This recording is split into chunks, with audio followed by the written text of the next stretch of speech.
پہلے سائنسداں یہ سمجھتے تھے کہ زمین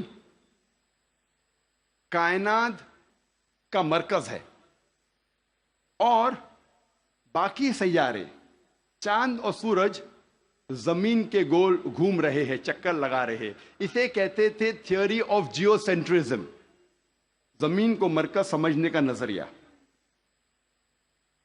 اور یہ لوگ 2 صدی سے، ٹولمی کے وقت سے مانتے تھے. 16ویں صدی تک، جب تک کوپرنیکس نے کہا کہ زمین کے گول چاند اور سیارے نہیں چکر لگا رہے ہیں، لیکن سورج کے گول زمین، چاند اور باقی سیارے چکر لگا رہے ہیں، گھوم رہے ہیں. اسے کہتے تھے ہیلیو سینٹرک تھیوری، مطلب سورج کا مرکز ہونے کا نظریہ. اور سن 1609 میں ایک جرمن سائنٹسٹ جس کا نام تھا یوہنس کیپلر، اس نے لکھا اپنی کتاب میں ایسٹرونوما نووا کہ صرف سیارے اور چاند سورج کے گول گھوم نہیں رہے ہیں، لیکن زمین، چاند اور سیارے، پلانٹس، سورج کے گول گھومنے کے علاوہ اپنے محور پہ گردش کر رہے ہیں. They are rotating about their own axis. اور جب میں اسکول میں تھا، میں سن 1981 میں 10ویں میں تھا، جغرافی میں نے پڑھا تھا کہ زمین، چاند اور سیارے، پلانٹس، وہ چکر لگا رہے ہیں، they are revolving and rotating, اور اپنے محور پہ گردش کر رہے ہیں. لیکن سورج اپنے محور پہ گردش نہیں کر رہا ہے. لیکن میں نے جب قرآن کی ایک آیت پڑھی، سورہ انبیاء، سورہ نمبر 21، آیت نمبر 33 میں اللہ سبحانہ وتعالیٰ فرماتے ہیں هو الذی خلق اللیل والنہار، اللہ سبحانہ وتعالیٰ نے رات اور دن بنایا. والشمس والقمر، سورج اور چاند، کل فی فلک یسبحون، وہ گھوم رہے ہیں اور اپنے محور پہ گردش کر رہے ہیں. قرآن کا لفظ یہاں ہے یسبحون. قرآن یہ کہتا ہے کہ sun and the moon are revolving, چکر لگا رہے ہیں، گھوم رہے. اس کے علاوہ یسبحون، یہ عربی لفظ یسبحون آتا ہے لفظ صباح سے، اور صباح ایک عربی لفظ ہے جو چلتے ہوئے جسم کے موومنٹ کو ڈسکرائب کرتا ہے. مثال کے طور پہ اگر میں کہوں گا کہ کوئی انسان پانی میں سباہ کر رہا ہے، اس کے یہ معنی نہیں کہ وہ پانی کے اوپر فلوٹ کر رہا ہے، اس کے معنی ہے کہ وہ پانی میں تیر رہا ہے. اگر میں کہوں گا کوئی سباہ کر رہا ہے زمین پہ، اس کا مطلب نہیں کہ وہ آدمی زمین پہ رول کر رہا ہے، اس کا مطلب ہے کہ وہ انسان زمین پہ چل رہا ہے یا دوڑ رہا ہے. اسی طریقے سے جب اللہ سبحانہ تعالیٰ یہ لفظ کا استعمال کرتے ہیں کوئی فلکی جسم کے لیے، فار اے سیلیسٹل باڈی، اس کے معنی نہیں کہ وہ فلائی ہو رہا ہے یا فلوٹ ہو رہا ہے، اس کے معنی ہے it is rotating about its own axis, وہ اپنے محور پہ گردش کر رہا ہے. آج سائنس ترقی کرنے کے بعد سائنس یہ کہتی ہے کہ آپ سورج کا عکس ٹیبل کے اوپر دیکھ سکتے ایک آلے کے ذریعے، اور پتہ لگتا ہے کہ سورج میں بلیک سپاٹس ہے، اور یہ بلیک سپاٹس تقریباً 25 دن لیتے ہیں گردش کرنے کے لیے. اس سے یہ ثابت ہوتا ہے کہ سورج تقریباً 25 دن لیتا ہے ایک گردش کرنے کے لیے. تو آج سائنس یہ تسلیم کرتی ہے کہ سورج بھی اپنے محور پہ گردش کر رہا ہے. جو میں نے اسکول میں تقریباً 28 سال پہلے پڑھا تھا کہ سورج واز اسٹیشنری، سورج گردش نہیں کر رہا ہے، تو 28 سال پہلے میں نے اسکول میں پڑھا. آج سائنس اسے تسلیم کرتی ہے، اور قرآن مجید میں اس کا ذکر ہے 1400 سال پہلے. اور آج اکثر اسکول کے سائنس کی کتاب میں اس کو انکارپوریٹ کیا جا چکا ہے. یہ نئی چیز داخل ہو چکی ہے سائنس کی کتابوں میں کہ سورج اپنے محور پہ گردش کر رہا ہے.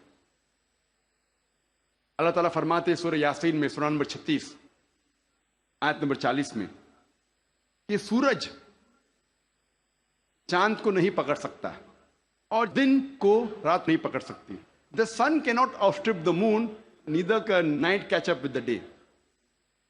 کل فی فلک یسبحون، یہ اپنے محور پہ گردش کر رہے. اس کے معنی کہ چاند اور سورج کے جو ایکسس ہے، جو ریولیوشن کا ہے، وہ ڈیفرنٹ ہے، وہ علیحدہ ہے، اسی لیے وہ آپس میں کبھی نہیں ملیں گے.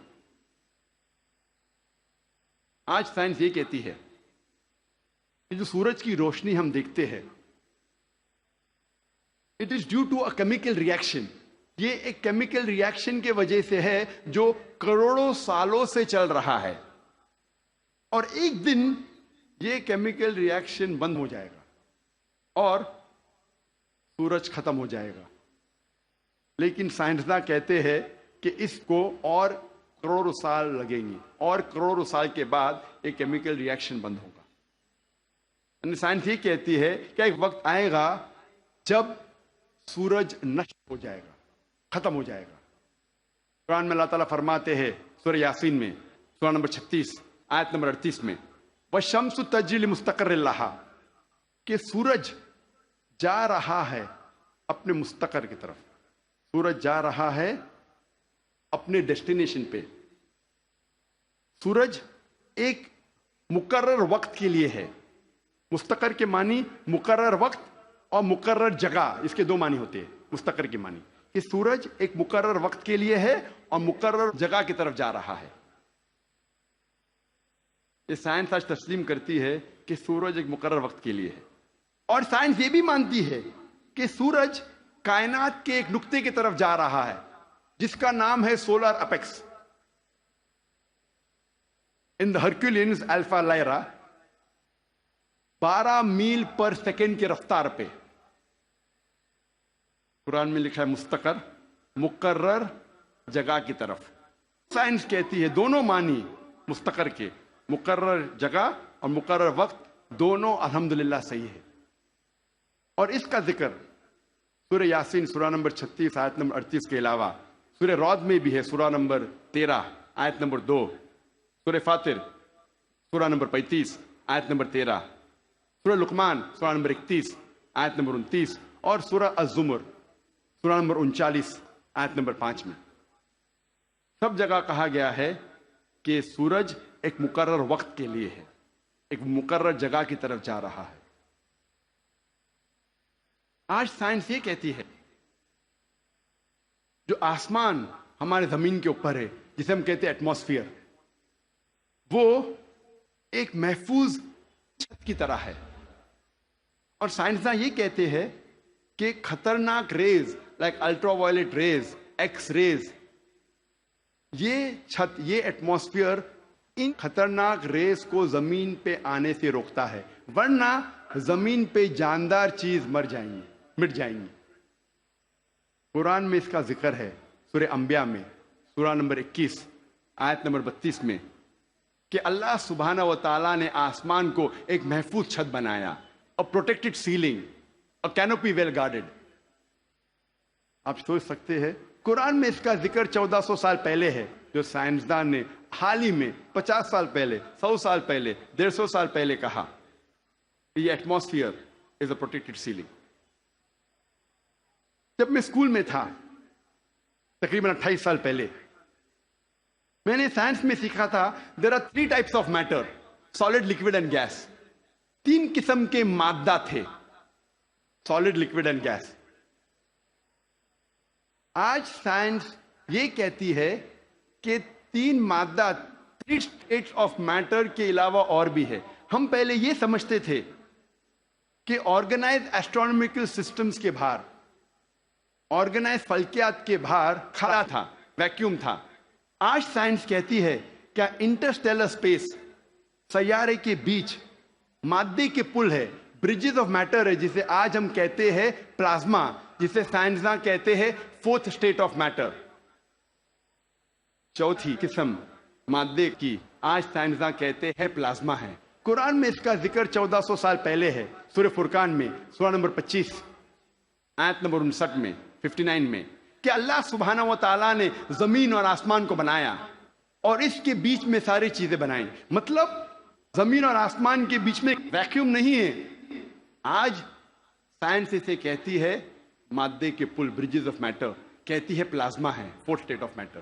اور اس کا ذکر سورہ فرقان سورہ نمبر 25 آیت نمبر 59 کے علاوہ سورہ ہجر میں سورہ نمبر 15 آیت نمبر 85 میں، سورہ سجدہ سورہ نمبر 32 آیت نمبر 4 میں، سورہ صفات سورہ نمبر 37 آیت نمبر 5 اور سورہ احقاف سورہ نمبر 46 آیت نمبر 3 میں کئی جگہ لکھا ہے کہ اللہ سبحانہ و تعالیٰ نے زمین اور آسمان بنائے اور اس کے بیچ میں ساری چیزیں.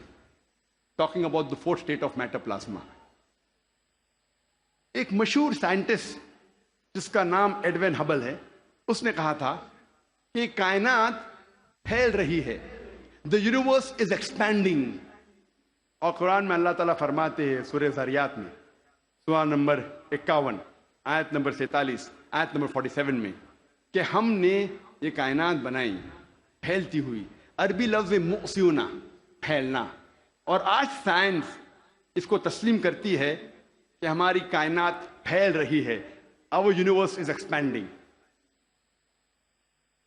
کئی دشمن اسلام یہ کہیں گے، جو کرٹکس آف اسلام یہ کہیں گے کہ قرآن مجید میں فلکیات کا ذکر ہونا کوئی عجوبہ نہیں، نتھنگ گریٹ، کوئی بڑی بات نہیں ہے کہ قرآن مجید میں فلکیات کا ذکر ہے، کیونکہ عرب فلکیات میں ماہر تھے. میں اس بات کو مانتا ہوں کہ عرب فلکیات میں ماہر تھے، لیکن ان سے یہ کہنا چاہتا ہوں کہ قرآن مجید نازل ہونے کے بعد کچھ صدی بعد عرب فلکیات کے میدان